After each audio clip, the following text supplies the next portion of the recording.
What is good, y'all? Today, Dana White announced the full card for UFC 307. It is a banger. When we thought we might not be able to get a banger in Salt Lake City, Pereira came through once again and saved the day. In return for saving the day once again, Daddy Dana gave him a little bit of a cakewalk. He's facing Khalil Rountree at UFC 307 in Salt Lake City for the light heavyweight championship. This is going to be an absolute banger, folks. Let's start out here. This is going to end in a knockout by Alex Pereira. Okay, there's really no other possible outcome for this fight.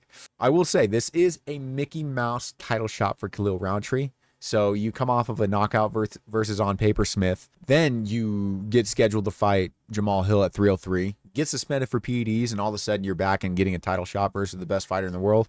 Yeah, I don't know about that one, Dana. Okay, I will say I thought there was a little bit of a better option in Jan Blachowicz if you did not want to give Pereira Magomed, but I'll take a Poatan fight any day of the week. Yeah, this is just like a UFC 5 career mode type of title shot against like the 12th ranked contender. Khalil is the number 8 ranked light heavyweight contender in the world right now, but still, Jan Blachowicz is 4th. I don't really understand that kind of thinking, but instead of focusing on the matchup, let's focus on how Poatan is going to knock this guy out cold. I like Khalil Rountree, okay?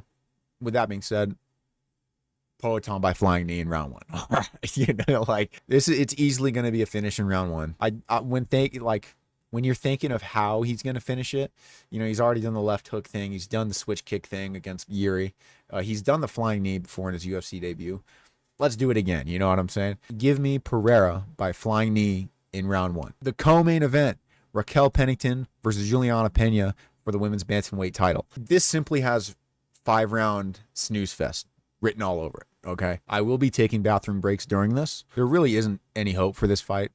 Maybe the only sliver that I see is maybe Pena gets her with the rear naked choke, maybe takes her back a little bit, slits it up in there and chokes her out. That's the only hope that I have for this fight. Really not interested in it at all. Thank God that Pereira came and saved the day, because I have a feeling Pennington versus Pena would have been the main event of this pay-per-view if he hadn't have come and rescued me. But I got Pena round 4, rear naked choke. Please, God, make it happen. Make it happen. As the feature fight, we actually have a pretty good WMMA fight here.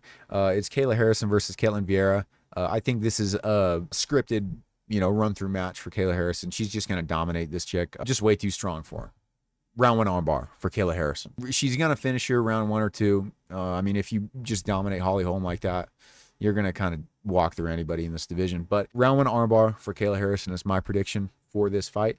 Next up, we have Aljo versus Movsar Evloev. No chance this fight gets to a finish. You know what I'm saying? This is going to end in a decision. Aljo's going to try to take him down a little bit. Movsar is going to get in on the action a little bit. This has potential to be the most boring fight on the entire card. Main card, prelims, early prelims, the whole 9. Really not much to say about this one. Not really all that hype for it. Give me Movsar Evloev by split decision. I think it's time, Aljo. We need to hang him up, brother. Let's go ahead and compete in submission grappling over at 1. All right. Next up, we got Jose Aldo versus Mario Batista to open up the pay-per-view. This has the potential to be another Jonathan Martinez performance again for Jose Aldo, just to kind of like dominate him with leg kicks, really just to have another strong fight, or Batista is going to catch him and end it very quickly.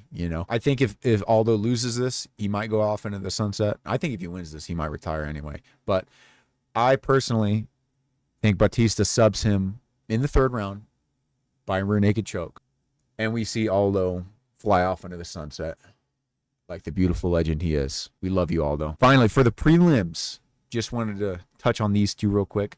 These are really good prelim fights. First, we got Roman Dolidze versus Kevin Holland. I think this is going to be a banger. All right, this is going to be a banger. We're going to get some not much defense, just a lot of punching in this one until it ends, which I think it's going to end in round 2.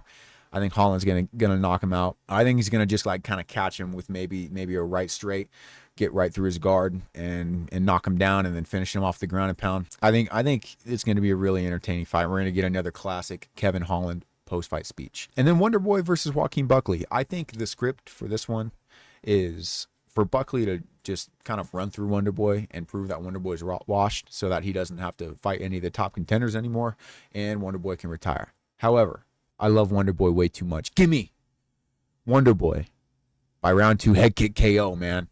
He's back. He's coming for you, Bilal. That is the UFC 307 card so far. And my first predictions for it, obviously, they might change. But if I'm right, I'm right. It doesn't matter if I go back on my word. I have it on video that I was right at one time. I'm actually really excited for this card. At first, I was getting kind of worried that we were going to get Pennington versus Pena as the main event of the evening. But my daddy, Poetan, saved me. So thank you for watching. I'm very excited for this card. And Izzy's sleeping DDP this weekend. Goodbye.